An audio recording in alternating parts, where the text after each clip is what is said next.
الحمد لله وكفى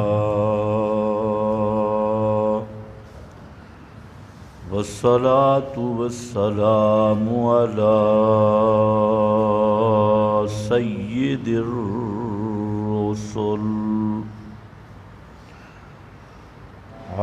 سيد الرسل وخاتم الأنبياء.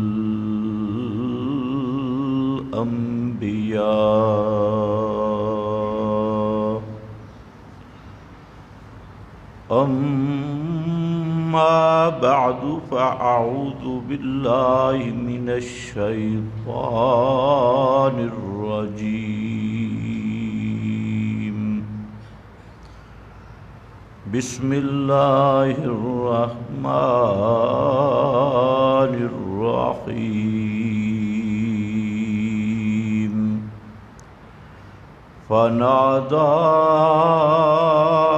في الظلمات الله إله إلا أنت سبحانك إني كنت من الظالمين.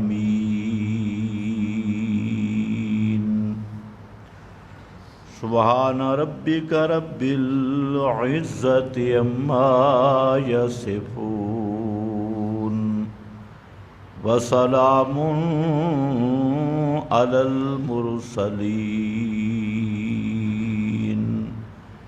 والحمد لله رب العالمين.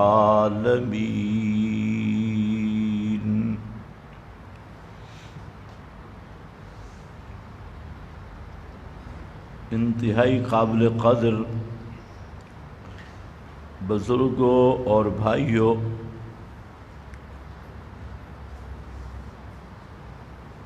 رمضان المبارک کے ایام وہ اپنے اختتام کے بالکل قریب ہیں.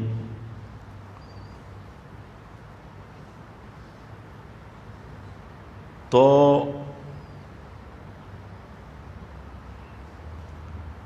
اس لحاظ سے چند باتوں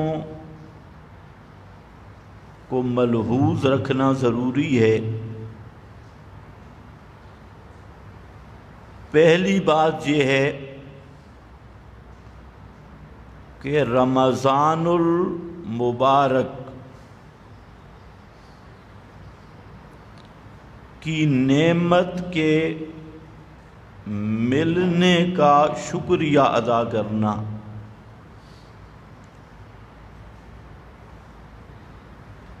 یہ ہر مسلمان پر ضروری ہے کہ اللہ رب العزت نے رمضان المبارک اس امت کو نصیب کیا. روزے پہلے بھی تھے امتوں میں، لیکن رمضان ملا ہے صرف امت محمد مصطفیٰ کو صلی اللہ علیہ وسلم. تو ایک تو اس امت کی خصوصیت ہے. پھر دوسرے نمبر پہ یہ چیز دیکھنے اور غور کرنے کی ہے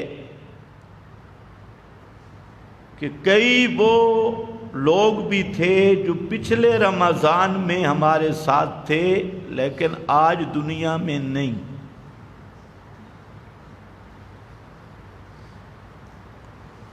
تو اللہ رب العزت نے ہمیں یہ مہینہ نصیب کیا ہے تو یہ بھی اللہ کا بہت بڑا شکر ہے. یہ بھی بڑی نعمت ہے. بہت سارے وہ لوگ ہیں بلکہ تھے جو پچھلا رمضان کی برکتیں تو حاصل کی لیکن اب وہ دنیا سے چلے گئے. اور جب دنیا سے چلے گئے تو ان کے اپنے اعمال کا سلسلہ ختم ہو گیا. انقطع عنہ عملہ. حدیث پاک میں آتا ہے کہ جب ابن آدم پہ موت آتی ہے تو انقطع عنہ عملہ، اس کا عمل منقطع ہو جاتا ہے، ختم. یہ تم بھی سوچ لو، مردہ روزے رکھ سکتا ہے؟ حج، عمرہ، نمازیں. کچھ لوگ کہتے ہیں مردے بھی نمازیں پڑھتے ہیں، اور پھر اپنے آپ کو کہتے ہیں ہم مسلمان بھی ہیں، اور ساتھ کہتے ہیں ہم دیوبندی بھی ہیں. کیا بات ہے! انقطع عنہ عملہ، اس کا اپنا عمل منقطع ہو گیا. البتہ بعض عمل ایسے بھی ہیں کہ مردے کو بھی ثواب پہنچتا ہے. ایک نیا فرقہ عثمانی پیدا ہوا، کراچی کا ڈاکٹر عثمانی، جو بڑا ملحد اور زندیق انسان تھا. تو اس کا ایک فرقہ، انہوں نے ایصال ثواب کا انکار کیا. انہوں نے کہا کہ جب آدمی مر جائے اب اس کا کوئی ایصال ثواب شواب نہیں، کیونکہ اس کا اپنا عمل نہیں. خیر یہ لمبی بات ہو جائے گی، میں صرف اتنی بات کہتا ہوں کہ یہ گمراہ فرقہ ہے. کتاب و سنت کی روشنی میں مرنے والے کا عمل تو منقطع ہو گیا، لیکن بعض ایسے اعمال ہیں کہ اس کو مرنے کے بعد بھی ثواب پہنچ سکتا ہے. مثلا جنازہ ہے. اب جنازہ مرنے والے کا عمل تو نہیں، نہ وہ شریک ہو سکتا ہے، نہ وہ جنازے میں آمین کہہ سکتا ہے. وہ تو سامنے مرا پڑا ہے چارپائی پہ اور جنازہ تم پڑھ رہے ہو. اب اس کو کوئی نفع ہوگا یا نہیں، یہ فیصلہ کرنا ہوگا. عمل تمہارا ہے، مردے کا نہیں، اور تمہارے اس عمل کا اس میت کو کوئی نفع ہے یا نہیں. فرقہ عثمانیہ کو وصیت کرنی چاہیے بھئی جنازہ ہمارا نہیں پڑھنا، کیونکہ نفع دوسرے کے عمل کا نہیں ملتا. ہم کہتے ہیں بڑا نفع ہے. نبی کریم صلی اللہ علیہ وسلم نے فرمایا کہ اگر 40 مسلمان، ایک روایت ہے اس سے کم کی بھی ہیں، میت کے حق میں خالص نیت سے دعا کر دیں جنازے میں، تو اللہ ان کی اس شفاعت کو قبول کر کے اس میت کی بخشش کر دیتی ہے. بڑا نفع ہے. اور کئی ایسے بھی جنازے ہوتے ہیں کہ جنازے میں شرکت کرنے والے کی بھی بخشش ہو جاتی ہے. جنازے میں شریک ہونے والے کی مغفرت ہو جاتی ہے. تو اس میت کی شان کیا ہوگی؟ تو خیر بہرحال اسی طرح صدقہ ہے،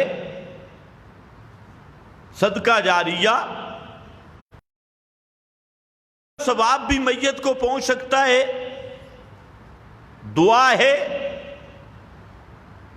اس کا فائدہ بھی میت کو پہنچتا ہے. البتہ تمہارے کل 40ویں جمعراتیں، تیجے، ختم، 11ویں، 12ویں، یہ سب لعنت اور بدعات ہیں، اور جو بدعت ہے یہ لعنت ہے، اور لعنت کا جب ثواب نہیں ہوتا تو ایصال ثواب کیسے ہوگا؟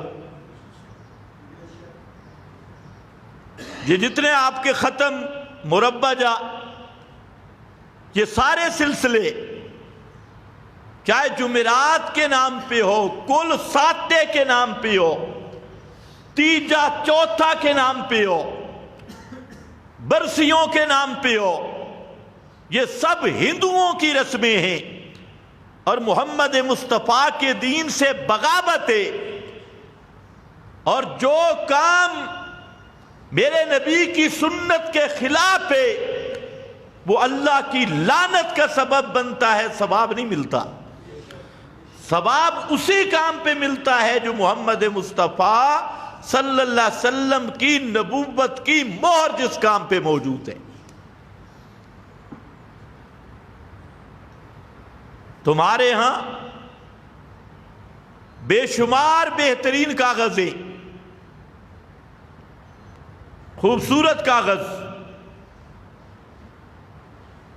اور اگر آپ وہ دکاندار کو دیں کوئی اچھا سا کاغذ جیب سے نکال کر اور اس کو کہیں کہ یہ 500 روپے کا نوٹ ہے، وہ دکاندار کاغذ دیکھے گا،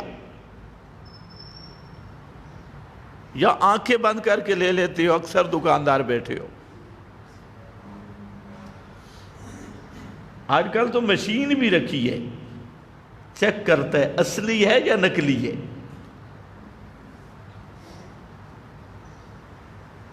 یوں دیکھتا ہے، اچھا یہ 500 والا اتنا سا کاغذ ہے اور کتنی چیکنگ کرتے ہو، کیوں ہے؟ تو کاغذ۔ یہ تم بھی سمجھتے ہو کہ جب تک پاکستان کی اصلی مہر موجود نہ ہو اور بابے کا اصلی فوٹو موجود نہ ہو تو یہ کاغذ کسی کام کا نہیں۔ اور ایک پرانا سا نوٹ ہے، وہ بیچارہ ٹوٹ رہا ہے، لیکن اس پہ اصلی مہر لگی ہے، آپ کے پاکستانی مہر، سعودی مہر، امریکن مہر، اور کاغذ بڑا کمزور ہے، پرانا کاغذ ہے، ساتھ ڈیزل اور نسوار بھی لگی ہے، لیکن جب تم نے دیکھا تو وہ فوراً لے لے گا۔ اور صاف ستھرا خوشبو والا کاغذ اس کی جگہ پہ نہیں لے گا۔ تو جب تیرے ہاں یہ ہے تو میرے رب کے ہاں یہ ہے کہ اللہ وہ عمل قبول کرتا ہے جس پہ مہر محمدی لگی ہوئی ہو،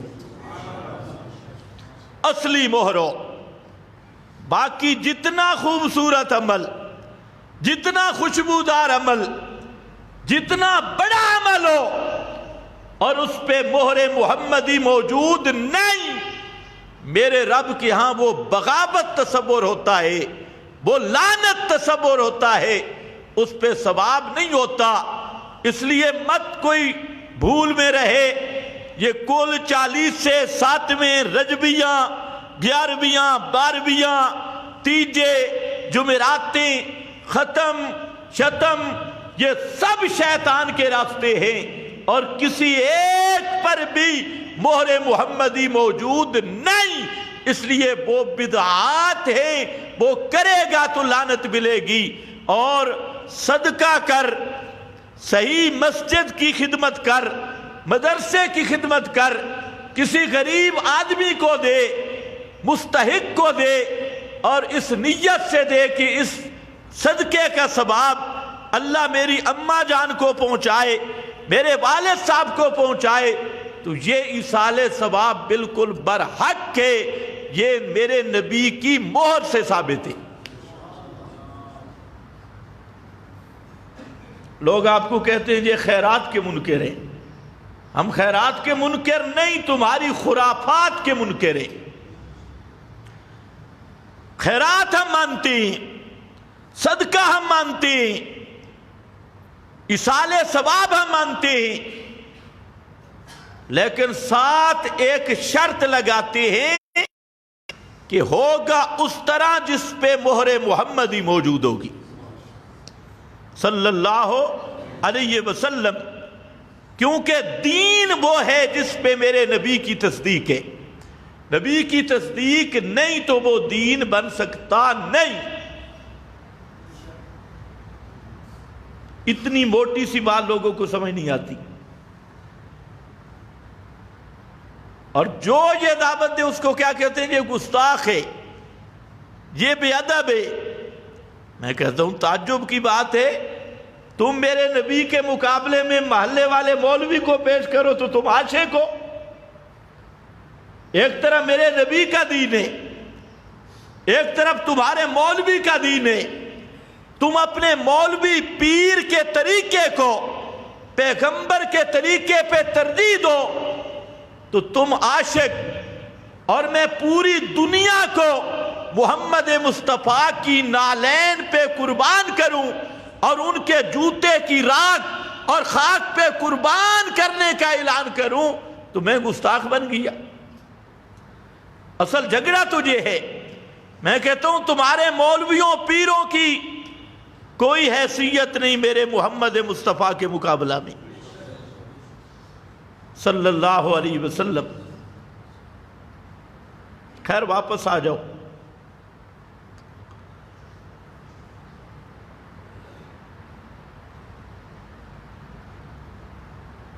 رمضان کا شکریہ کہ اللہ رب العزت نے ہمیں یہ مہینہ نصیب کیا،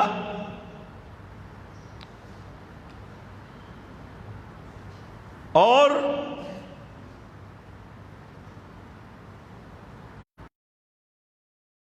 مہینہ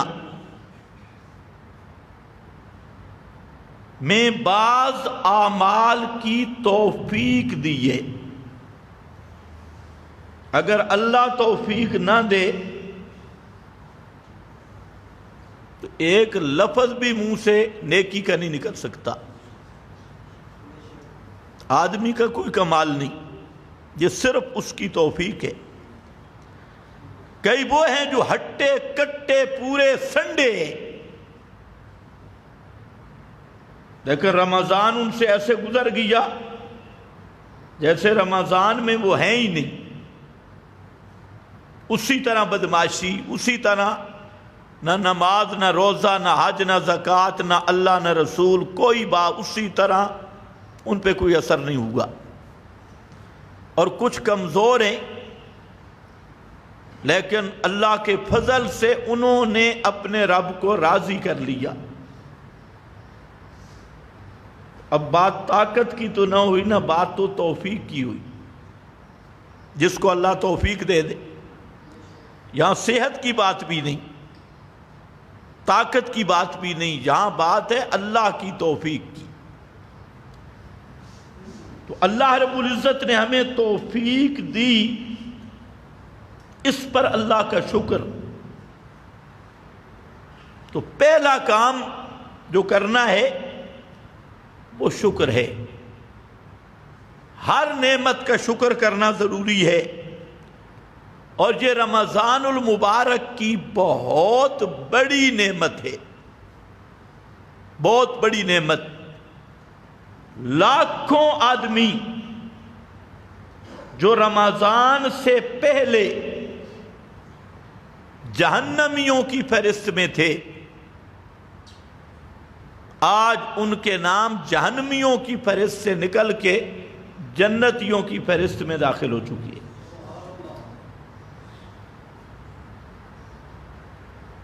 ہر رات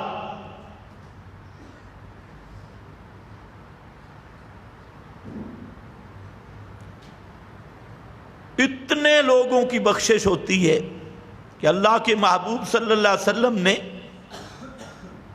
عرب میں ایک قبیلہ تھا بنو کلب، ان کی بکریاں تھیں بڑی اون والی، تو آپ نے فرمایا کہ رمضان کی ہر رات اتنے آدمیوں کی بخشش ہوتی ہے جیسے قبیلہ بنو کلب کی بکریوں کے ریوڑوں کے وجود پہ بال اور اونے، یہ تو کروڑوں بنے گی، اللہ معاف کرتے ہیں۔ یہ بہت بڑی نعمت۔ دوسرا کام جو کرنے والا ہے وہ ہے استغفار۔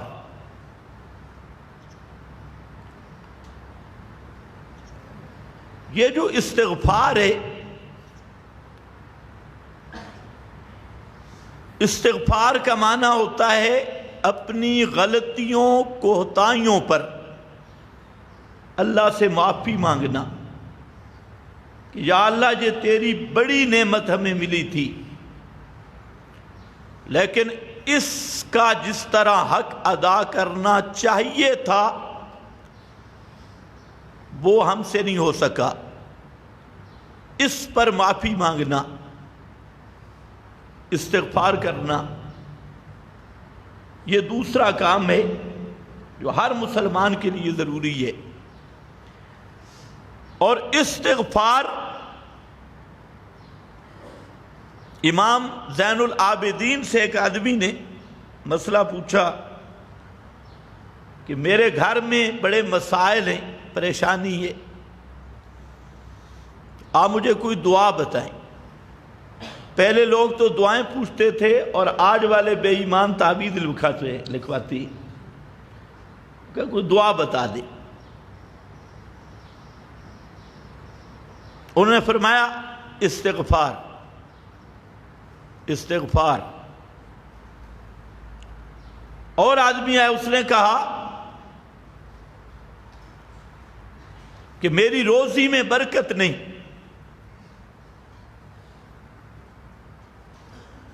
فرمایا استغفار۔ ایک اور آدمی ہے، اس نے اپنا کام پیش کیا، فرمایا استغفار۔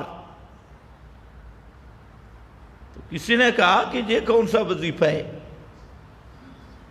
تو زین العابدین نے فرمایا کہ یہ جو میں بات بتا رہا ہوں نا، کہ ہر پریشانی، ہر مشکل کا حل استغفار ہے، یہ تو قرآن میں موجود ہے، یہ میرا بتایا ہوا وظیفہ نہیں، یہ تو رب کا بتایا ہوا وظیفہ ہے۔ نبی کریم صلی اللہ علیہ وسلم ایک مجلس میں 100 مرتبہ یہ جملہ کہا کرتے تھے، استغفر اللہ ربی، استغفر اللہ ربی۔ سارے پڑھو، استغفر اللہ ربی، 100 مرتبہ۔ صحابی کہتے ہیں آپ تشریف فرما تھے مجلس میں، اور 100 مرتبہ تو میں نے خود شمار کیا، 100 مرہ۔ اس لیے یہ عادت بنا لو، اور یہ کوئی مشکل نہیں۔ گاڑی میں بیٹھے ہیں، دکان میں بیٹھے ہیں، استغفر اللہ، استغفر اللہ، استغفر اللہ۔ امام احمد بن حنبل رحمت اللہ علیہ یہ چلے کہیں سفر پہ، پہلے بھی غالباً میں نے بتایا،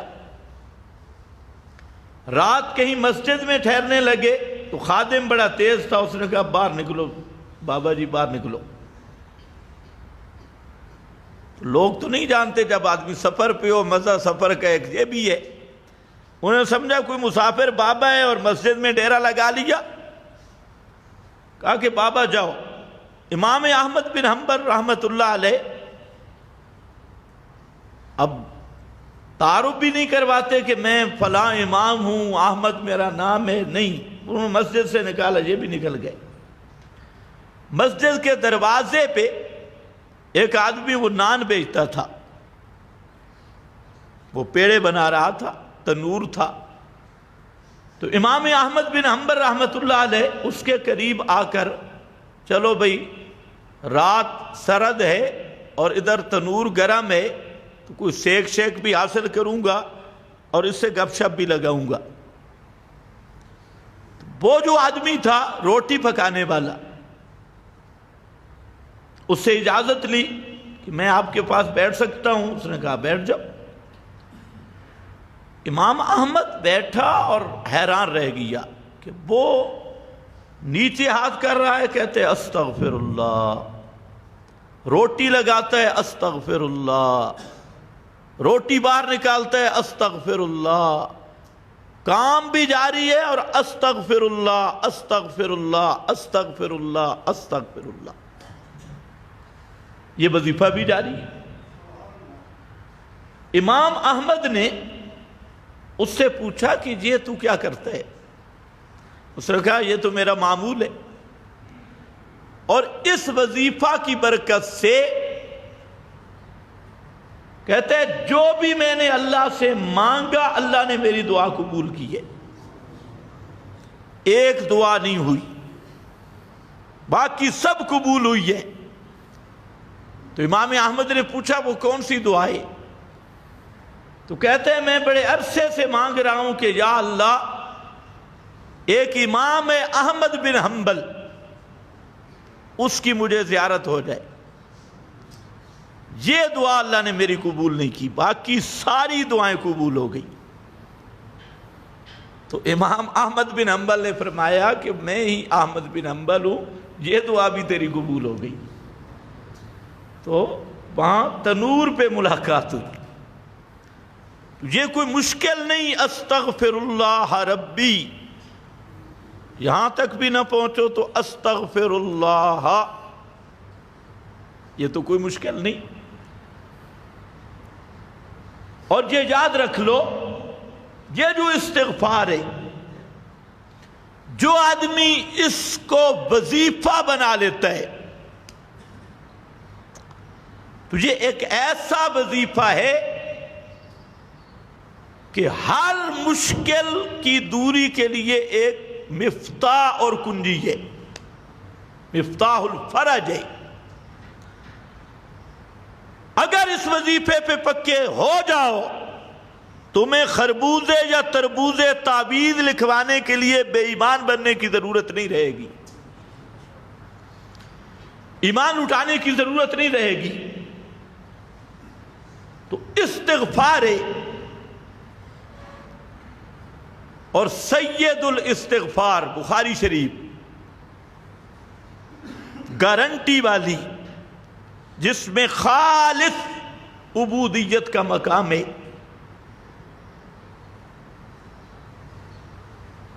آپ نے وہ الفاظ سکھائے، اگر کوئی یاد کر لے. فرمایا اللہم انت ربی، یا اللہ تو میرا مشکل کشا ہے. انداز دیکھیں، اللہم انت ربی لا الہ الا انت خلقتنی، لا الہ الا انت، تیرے سوا کوئی حاجتیں پوری کرنے والا نہیں، تیرے سوا کوئی ما فوق الاسباب سننے والا نہیں، لا الہ الا انت.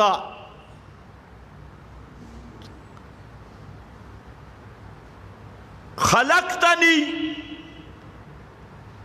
تو میرا خالق ہے.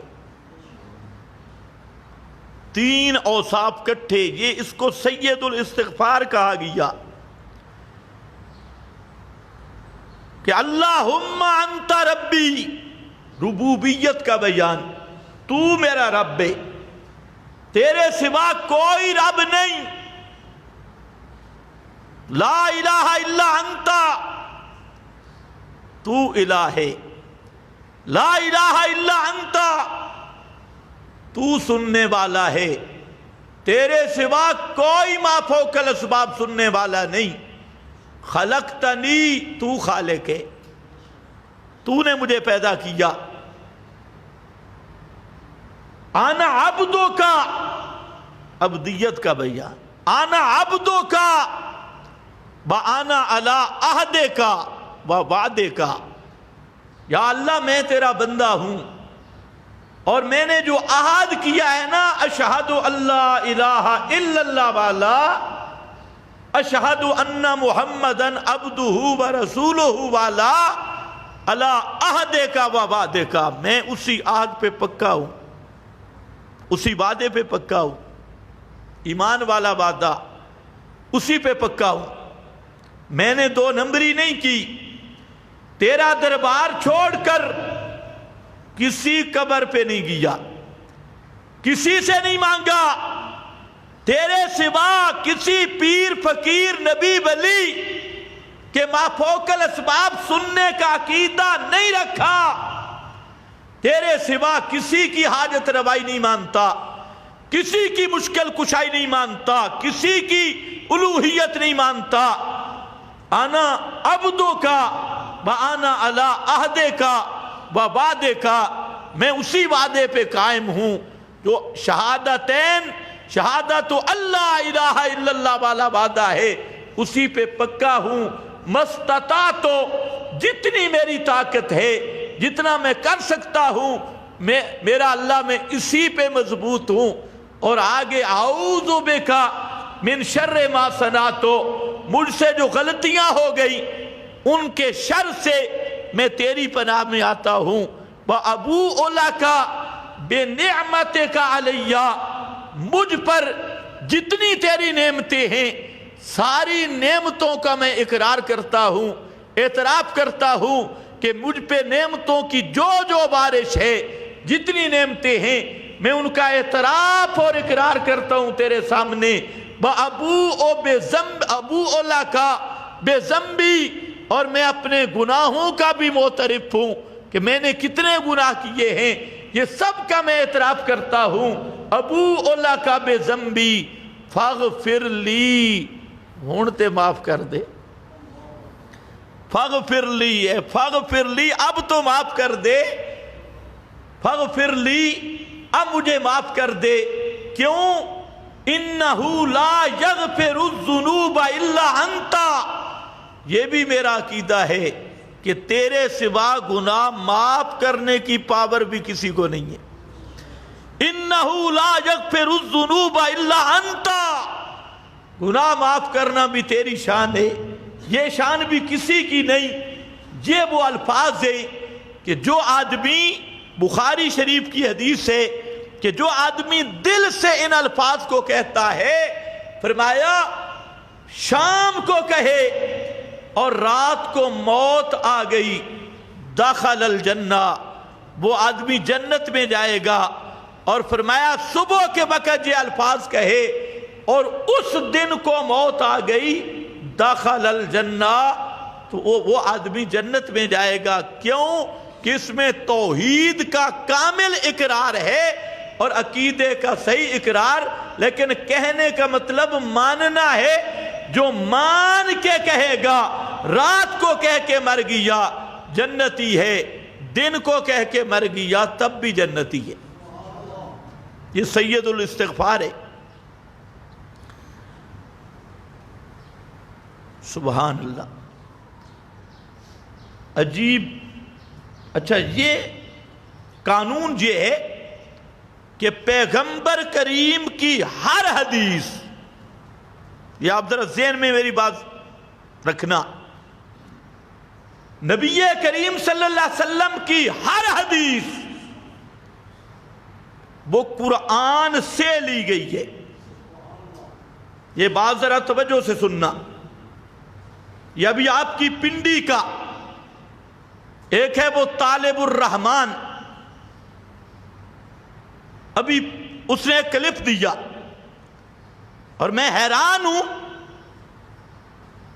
کہ اتنا جاہلانہ بات، اتنی شیطنت اور ابلیسیت پہ مبنی بات کہ شاید کوئی اہل حدیث بھی اس کو قبول نہ کرے۔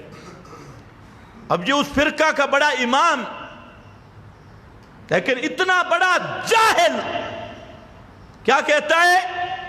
کہتا ہے جو شخص کہے کہ قرآن کے مقابل روایت ماننا یہ صحیح نہیں، تو کہتے ہیں یہ منکرین حدیث کا کام ہے۔ پھر آگے مثال لیتا ہے کہ قرآن کے مقابل حدیث حجت ہے۔ لفظ آپ سن رہے ہیں، قرآن کے مقابل۔ پھر اس نے 2 ڈشیں رکھی ہیں، ایک مچھلی کی ڈش، ایک گدھے کی ڈش، کیونکہ غیر مقلد ماشاءاللہ دونوں استعمال کرتی۔ کہتا ہے یہ گدھے کی ڈش ہے، یہ مچھلی کی ڈش ہے۔ میں نے کہا مبارک ہو، پچھلی عمر میں اب گدھا کھانا شروع کر دیا۔ تو کہتے ہیں یہ جو گدھا ہے، یہ مچھلی، اگر یہ قانون ہے کہ قرآن کے مقابل حدیث نہیں ماننی تو پھر گدھے کا گوشت کھانا پڑے گا۔ یعنی ایسی جاہلانہ گفتگو کہ کوئی ریڑی والا بھی نہیں کر سکتا جو اس طالب الشیطان نے کی ہے۔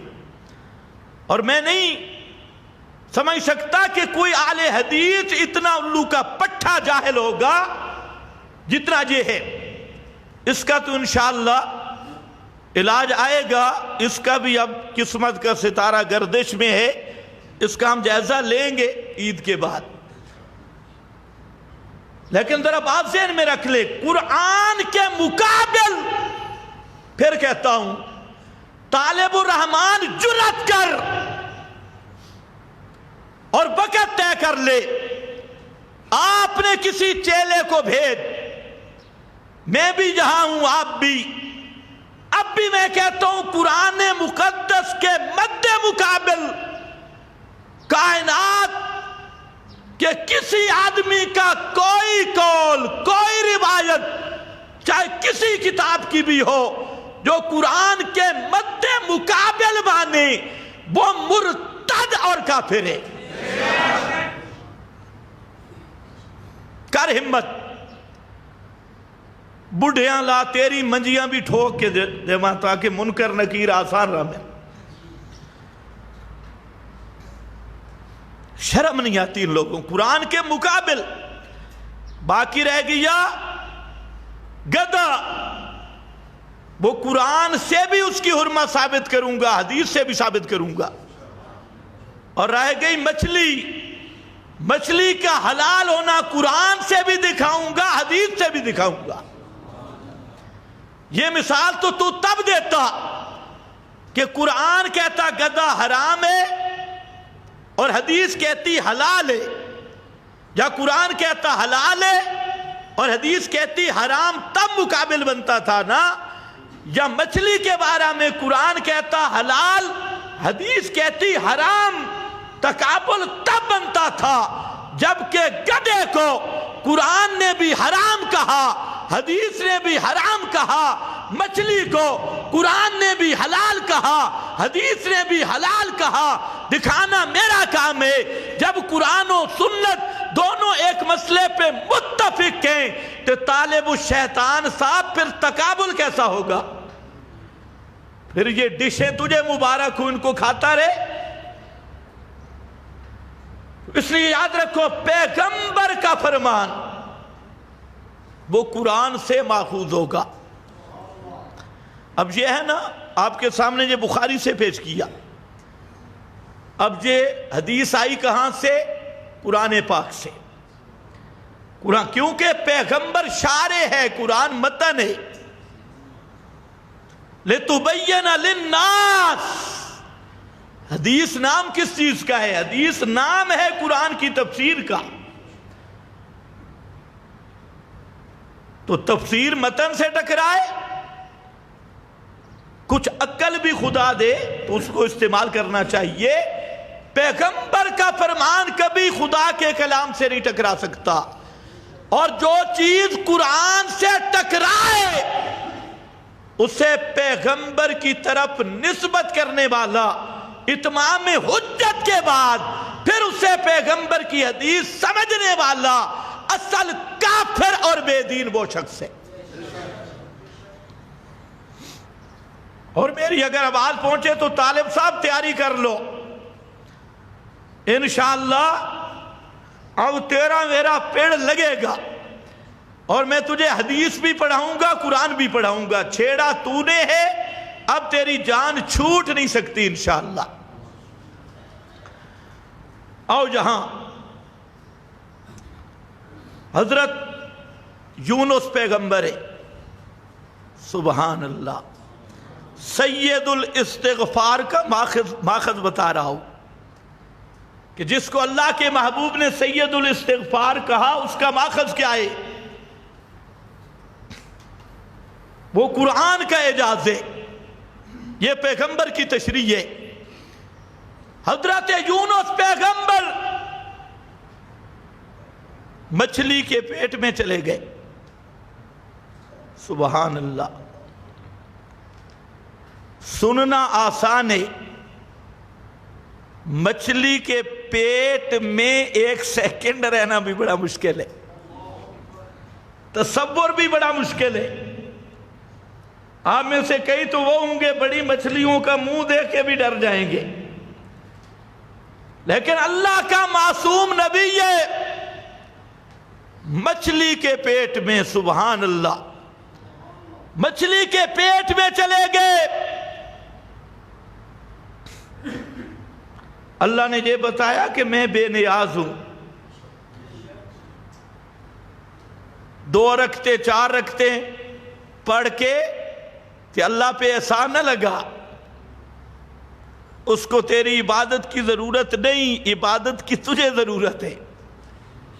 اس کی شان یہ ہے کہ اگر فرمایا لو ان اولکم و آخرکم و رتبکم و یابسکم، تمہارے اول آخر پچھلے اگلے تار خشک سارے کے سارے مل کر اس طرح بن جائیں، اشقاکم، سب سے زیادہ بدبخت اور نافرمان بن جائیں، فرمایا میری بادشاہی میں 1 ذرہ جتنا نقصان نہیں آ سکتا۔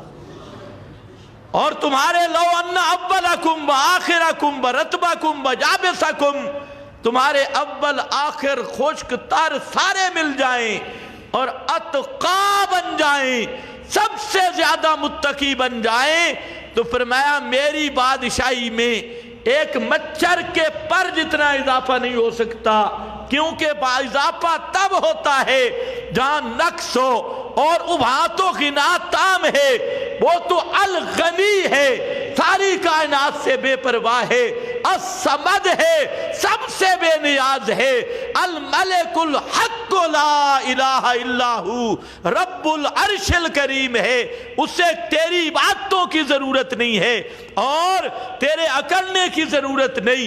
یہ اس کی شان، اس کی رحمت ہے کہ وہ پوری کائنات کا رب ہو کر بھی تیری فریادوں کو سنتا بھی ہے اور خوش بھی ہوتا ہے۔ یہ بھی اس کی شان کریمی ہے۔ پیغمبر مچھلی کے پیٹ میں ہے، کئی اندھیرے مل گئے، فنادا فی الظلمات، فنادا فی الظلمات، مچھلی کے پیٹ کا اندھیرا، رات کا اندھیرا، سمندر کی تہوں کے اندھیرے، سارے اندھیرے مل گئے۔ فنادا فی الظلمات، پکارا، اور کیسے پکارا؟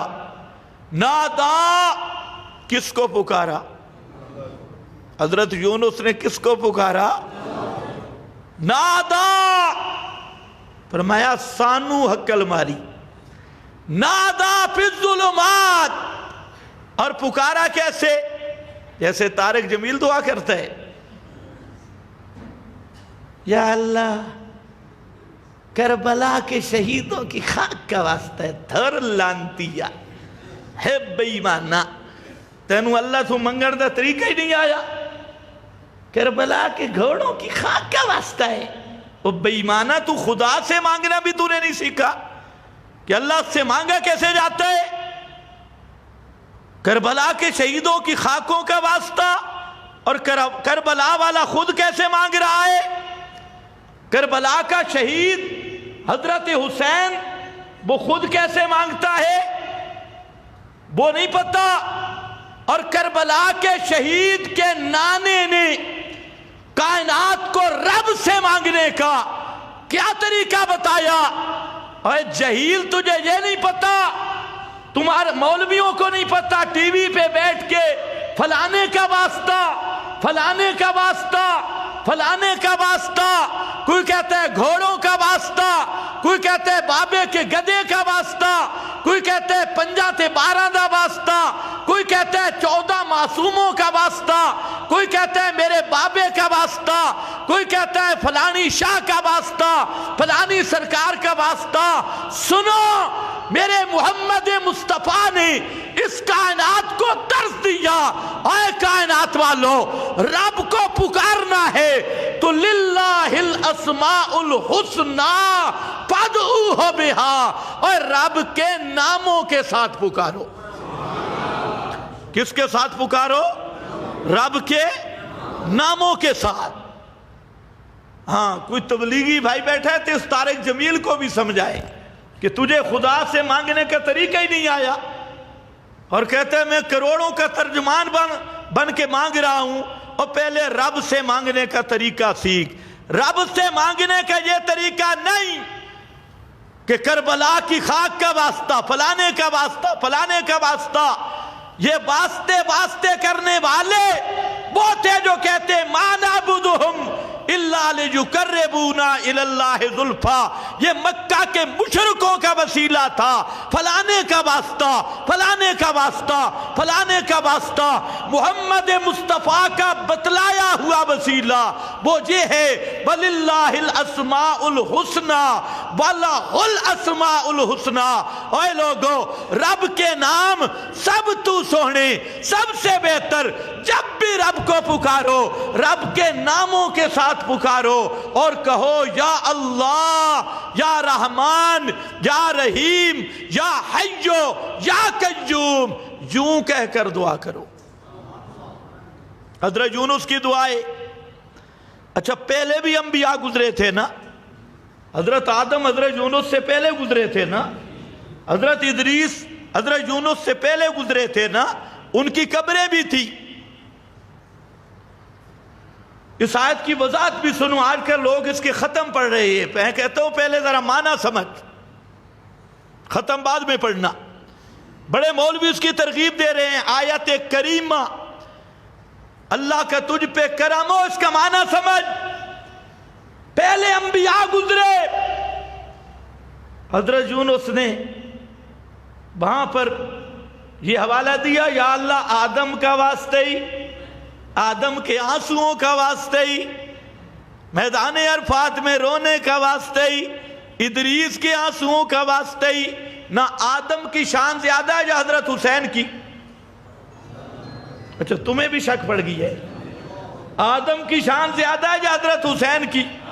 اونچا بول۔ آدم نبی ہے، اور نبی کا معنی ہی سب سے اونچا ہے۔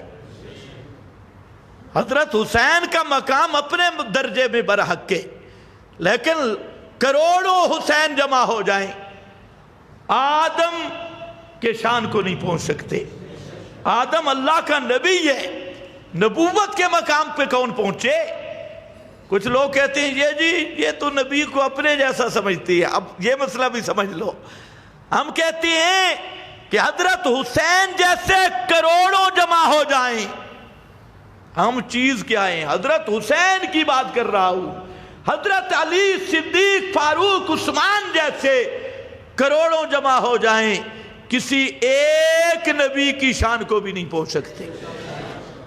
اور سب انبیاء کی نبوتیں برحق، سب مل کر محمد مصطفیٰ کی عظمتوں کو نہیں پہنچ سکتے، محمد مصطفیٰ کی عظمتوں کو نہیں پہنچ سکتے۔ کون جھوٹا تمہیں جھوٹ بولتا ہے کہ یہ اپنے جیسا سمجھتے ہیں؟ اپنے جیسا، ہم تو اپنے نبی جیسا کسی کو نہیں سمجھتے۔ توجہ ہے، ہم تو محمد مصطفیٰ جیسا کسی کو بھی نہیں سمجھتے۔ اچھا خیر، بات لمبی نہ ہو جائے، وقت ختم ہے، آؤ واپس۔ حضرت یونس نے کوئی واسطہ دیا؟ آدم کا واسطہ، ادریس کا واسطہ، اور یہ جو جھوٹے کہتی ہیں آسمانوں پہ لکھا تھا، اور حضرت آدم نے واسطہ دیا، یہ فضائل اعمال میں بھی لکھا ہے۔ حضرت آدم کی توبہ قبول نہیں ہوتی تھی اور وہاں کلمہ لکھا تھا، یہ بھی انٹرنیشنل فراڈی ہے اور صوفی جھوٹے کذاب جھوٹ بولتے ہیں، بالکل یہ وہاں پر روایت کے نیچے لکھا ہے موضوع، یہ بالکل جھوٹی روایت ہے، اس کی کوئی سند نہیں۔ قرآن نے بتایا آدم کے کون سے لفظ تھے، ربنا ظلمنا انفسنا وَإِن لَّمْ تَغْفِرْ لَنَا، یہ قرآن کا بیان ہے۔ خیر واپس آ جا، حضرت یونس پیغمبر کیا کہتے ہیں، لا الہ الا انت، لا الہ، سارے بولو لا الہ الا انت۔ اور وہ سید الاستغفار کو دیکھو، اللہم انت ربی لا الہ الا انت، اللہم انت ربی لا الہ الا انت۔ یہ ہوتا ہے فرمان مصطفیٰ جو قرآن سے نکل کے آتا ہے اور قرآن مقدس کی تشریح بنتا ہے، وہاں لا الہ الا انت، اور حدیث بخاری لا الہ الا انت، اور وہاں پر کیا ہے، لا الہ الا انت، اللہ تیرے سوا کوئی فریاد سننے والا نہیں، تیرے سوا کوئی مشکل کشا نہیں، کوئی حاجت روا نہیں۔ لیکن مانگنے کا تو اس میں ایک لفظ بھی نہیں ہے۔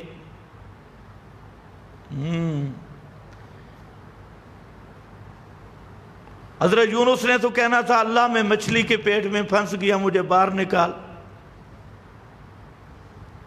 یہ تو نہیں کہا، کیا کہا، لا الہ الا انت۔ آگے اللہ نے فرمایا فاستجبنا، ہم نے حضرت یونس کی دعا قبول کی۔ سوال ہے دعا تو کی نہیں، وہ تو لا الہ الا انت کہا، خبر دی، یہ قبیلہ انشاء سے ہے ہی نہیں، دعا انشاء سے، لا الہ الا انت، تیرے سوا الہ کوئی نہیں۔ سبحان اللہ۔ زمخشری نے یہاں پر لکھا کہ حضرت یونس نے جو مانگا ہے نا جس انداز میں، اس کی مثال ہی کوئی نہیں۔ امام عربیت ہے زمخشری، عربیت کا امام ہے، کہتے حضرت یونس نے کیسے مانگا، لا الہ الا انت، یا اللہ جس جگہ پہ میں پھنسا ہوں، یہاں اسباب نہیں ہے، مچھلی کا پیٹ ہے، سمندر کے اندھیرے ہیں، رات کے اندھیرے ہیں، نادا فی الظلمات، میں جہاں پہ پھنسا ہوں نا، یہاں کسی کا علم بھی نہیں پہنچتا، کسی کی طاقت بھی نہیں پہنچتی۔ کیوں کہ ما فوق الاسباب جاننا بھی الہ کا خاصہ ہے، ما فوق الاسباب پہنچنا بھی الہ کا خاصہ ہے۔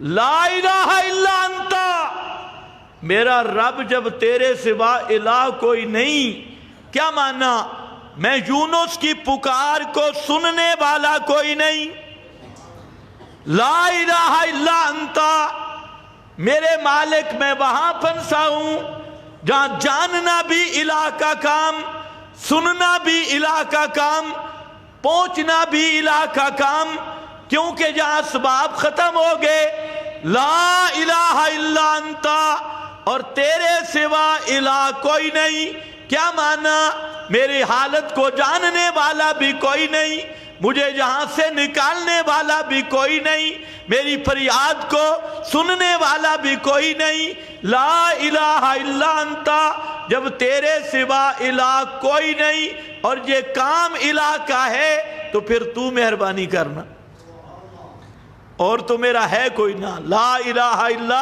انت، سبحانک، سبحانک، تو کمزوریوں سے پاک، سبحانک، تو دوسرے شریکوں سے پاک، سبحانک، تو بخل سے پاک، سبحانک، تو ہر کمزوری سے پاک، سبحانک۔ اور ادھر دیکھو، اللہم انت ربی لا الہ الا انت خلقتنی سبحانک، آگے انی کنت من الظالمین، یا اللہ مجھ سے قصور ہو گیا۔ یا ظلم کے دو معنی ہیں، ایک ہے میں کم اسباب والا ہوں، میرے پاس نجات کے اسباب نہیں، اور ایک یہ کہ یا اللہ تیری اجازت کے بغیر نکل چلا تھا، ہجرت کی تیری اجازت کے بغیر، حالانکہ مجھے تیرا آرڈر آنے کے بعد بستی سے نکلنا تھا، تیرے آرڈر سے پہلے اجتہاداً نکل گیا، اجتہاد کیا، کنت من الظالمین، اللہ مجھ سے غلطی ہو گئی، میں قصوروار ضرور ہوں، پر تیرے سوا کوئی جائے پناہ بھی تو کوئی نہیں نا، غلطی تو مجھ سے بھی ہو گئی، پر معاف کرنے والا بھی پھنسانے والا بھی تو ہے، سبحان اللہ۔ یہ نقطہ ذرا سمجھنا ہے۔ حضرت یونس کا انداز دیکھیں، لا الہ الا انت، مچھلی کے پیٹ میں کس نے ڈالا تھا؟ بولو گے تو بس کر دوں گا، کس نے ڈالا تھا؟ اللہ نے۔ اب انداز کیا ہے؟ لا الہ الا انت، یا اللہ مجھے پتہ ہے یہاں پھنسانے والا بھی تو ہے اور جہاں سے نکالنے والا بھی تو ہے۔ ماں جب بچے کو مارتی ہے نا، آپ نے پتہ نہیں دیکھا ہے نہیں دیکھا، ہم نے دیکھا ہے، ماں جب بچے کو مارتی ہے بچہ روتا ہے اور ماں کو چمٹتا ہے، مار بھی مار رہی ہوتی ہے اور بچہ چمٹتا بھی، بچے کو پتہ ہے مارنے والی بھی ماں ہے اور چھاتی سے لگانے والے بھی ماں ہے، بندے کو پتہ ہے مصیبت میں ڈالنے والا بھی اللہ ہے اور مصیبت سے نکالنے والا بھی اللہ ہے۔ بیمار کون کرتا ہے؟ صحت کون دیتا ہے؟ تو جب پتہ ہے مصیبت آتی بھی اللہ کی طرف سے ہے اور کاٹ بھی اس کے سوا اور کوئی نہیں سکتا، ٹالنے والا بھی وہ ہے، تو اس لیے میرے بھائیوں جہاں یہ فطرت کا تقاضا ہے، حضرت یونس کی یہ دعا یہ بتا رہی ہے کہ اے کائنات والو عقیدہ بنا لو کہ پکڑنے والا بھی وہی ہے اور چھوڑنے والا بھی وہی ہے، آتی بھی اس کی طرف سے ہے، رہائی بھی دینے والا وہ ہے، اس لیے لا الہ الا انت سبحانک انی کنت من الظالمین، کنت من الظالمین۔ اور جہاں کیا ہے؟ ابو اولا کا بے ذنبی فاغفر لی انہ لا یغفر الذنوب الا انت، وقت نہیں اگر میں اس کی تطبیق کرتا تو یہ سید الاستغفار اسی آیت سے نکلی، اور وہاں پر فرمایا کہ وہ مچھی کے پیٹ میں گئے، لا الہ الا انت کہا تو فاستجبنا نجیناہ من الغم، ہم نے غم ٹال دیے، گھٹن ٹال دی، تو یا اللہ باقی مومن؟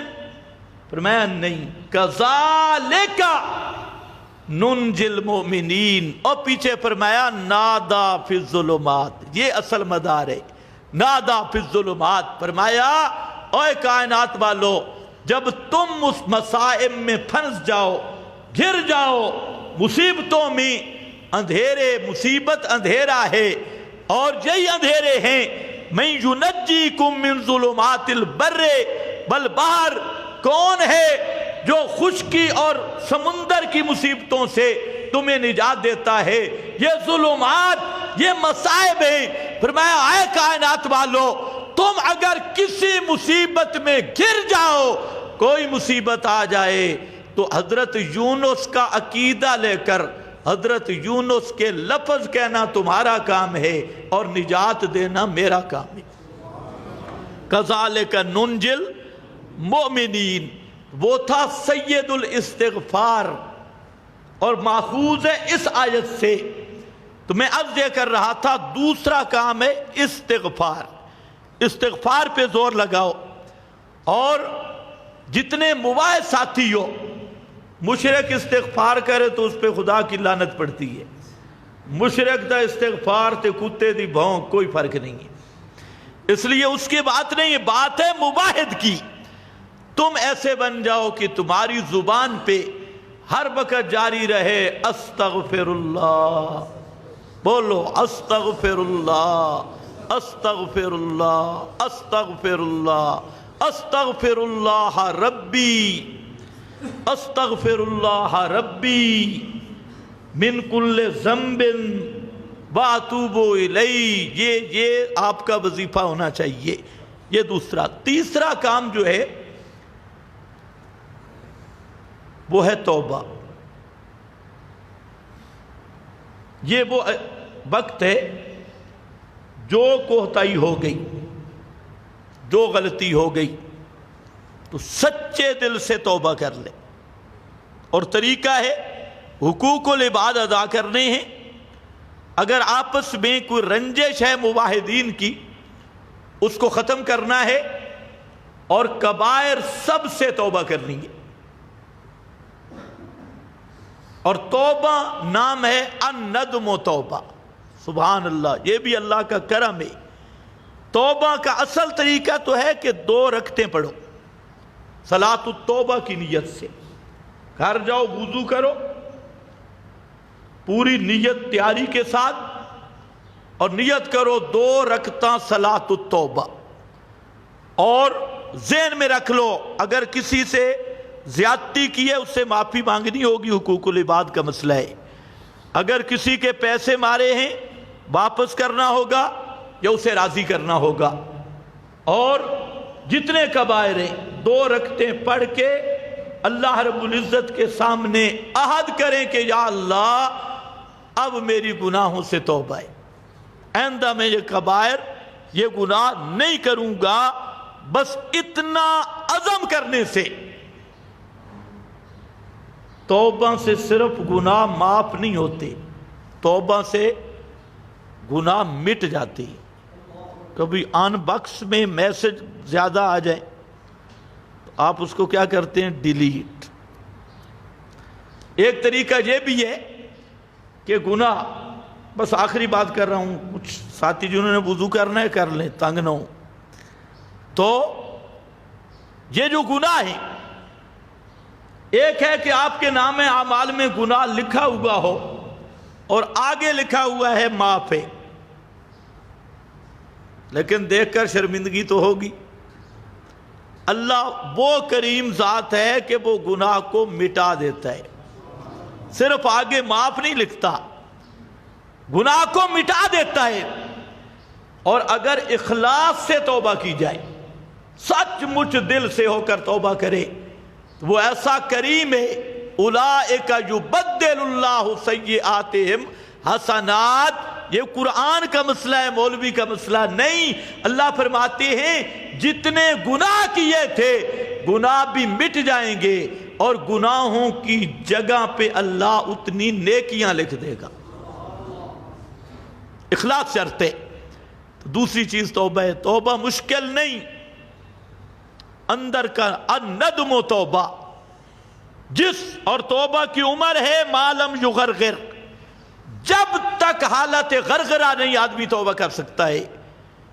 تو آج تنہائی میں جا کے رونا ہے، کرو گے یا نہیں؟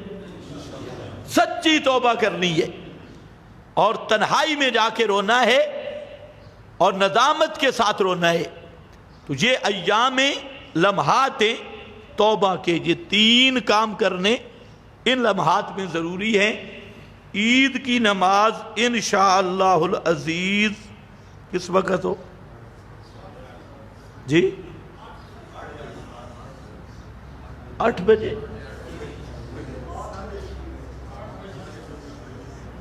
جس نے آنا ہے وہ مشورہ دے۔ 7:30 بجے ٹھیک ہے؟ 7:30 بجے میرا خیال ہے ٹھیک ہے جی۔ 7:30 بجے جماعت کھڑی ہونی چاہیے۔ یہ جو ساتھی ہیں ذرا ہاتھ کھڑا کریں مجھے پتہ چلے۔ 7:30 بجے ماشاءاللہ۔ 8 والا تو کوئی نہیں، 8 والے ذرا کھڑے ہو۔ 8 والے کام میں 7:30 جمہوریت کا فیصلہ یہی ہے، اسلامی جمہوریت۔ وآخر